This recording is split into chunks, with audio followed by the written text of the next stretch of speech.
Bill Richardson has long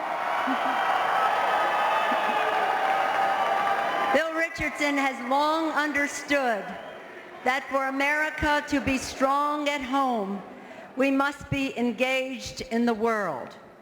Over 25 years ago, he undertook the path of diplomacy. He went down that path to help people understand the values of America.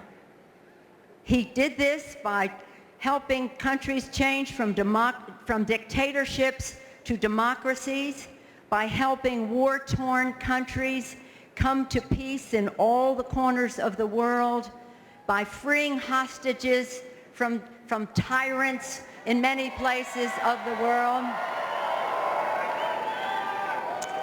And he even was able to secure the remains of 6 American service people from North Korea,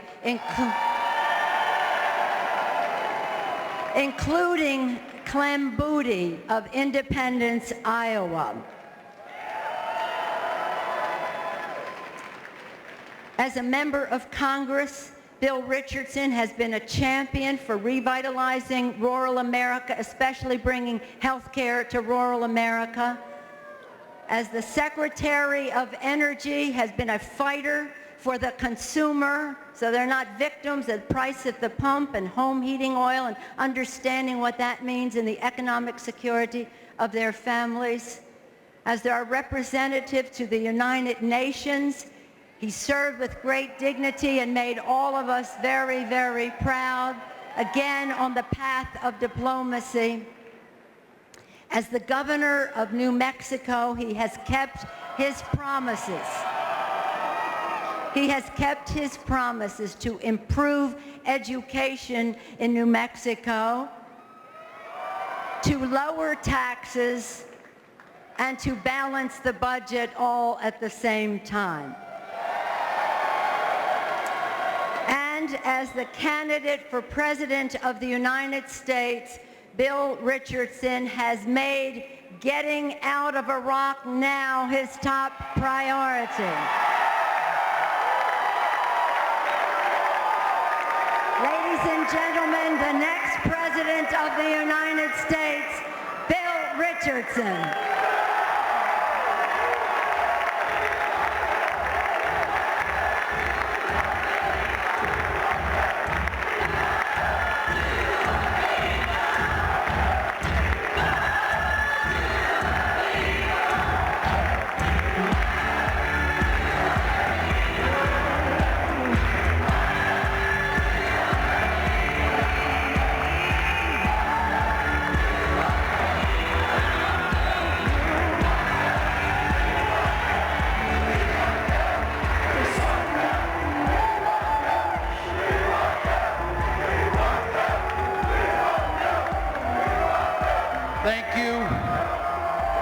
Thank you to Iowa.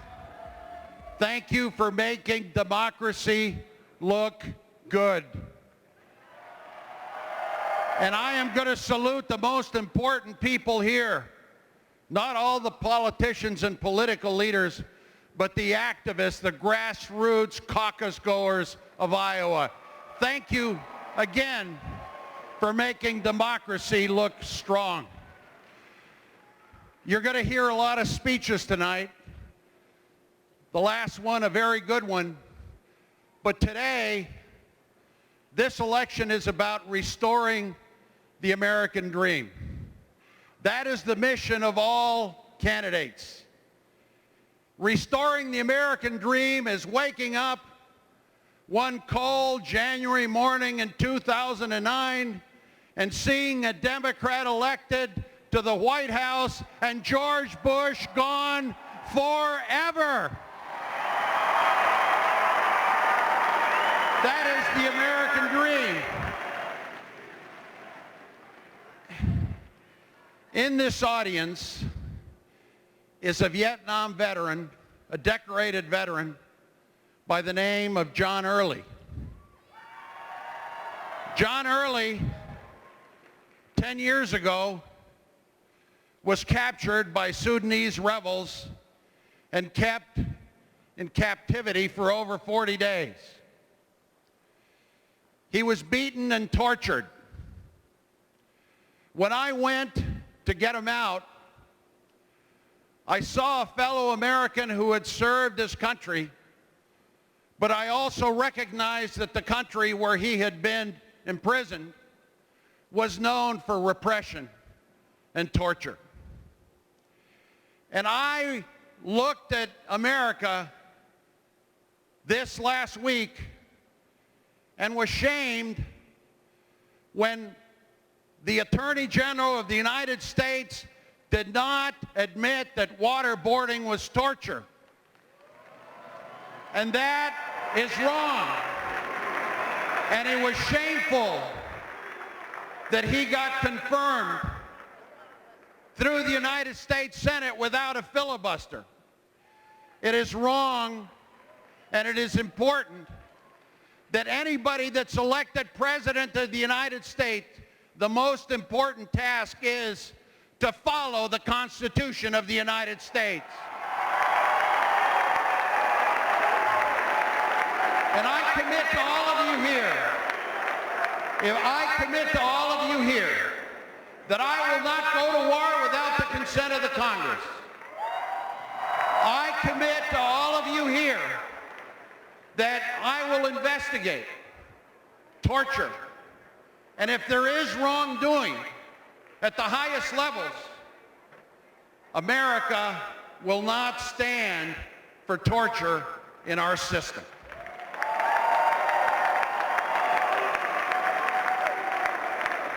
The most important issue affecting this race is the war. The war has divided our country. And we have a lot of good candidates, all outstanding character and outstanding experience. But there is a difference.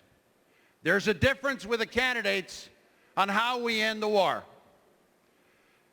The leading candidates are talking about keeping troops till 2013.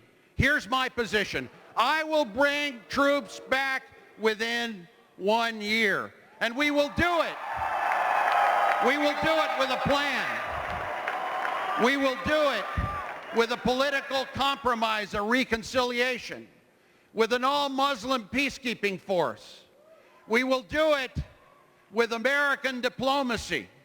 We will do it with bringing Syria and Iran and the whole region in peace. Today, America is bitterly divided by a war that has taken over 3,800 American lives, over 100,000 Iraqi lives, over 60,000 Americans that are wounded, mental health, trauma, PTSD. Our troops have become targets. They become targets, and over 65% of the Iraqi people think it's okay to shoot at an American soldier. The time has come to America redirect its foreign policy to deal with international terrorism, nuclear proliferation, to make sure that we become energy independent and reduce greenhouse gas emissions. America needs to become not the policeman of the world, but the conscience of the world. And so, what I believe is an America that must move forward in a positive way. I'm optimistic about this country. I'm patriotic. I feel that America's best days are yet to come. And I believe it's critically important that all of us together recognize that it is possible and should be possible for every American, no matter who or she is, that we can make sure that whether you're poor or rich, a ditch digger, or whether you're a CEO, whether you are an elementary school teacher, that every American is entitled to the best possible health care. And I believe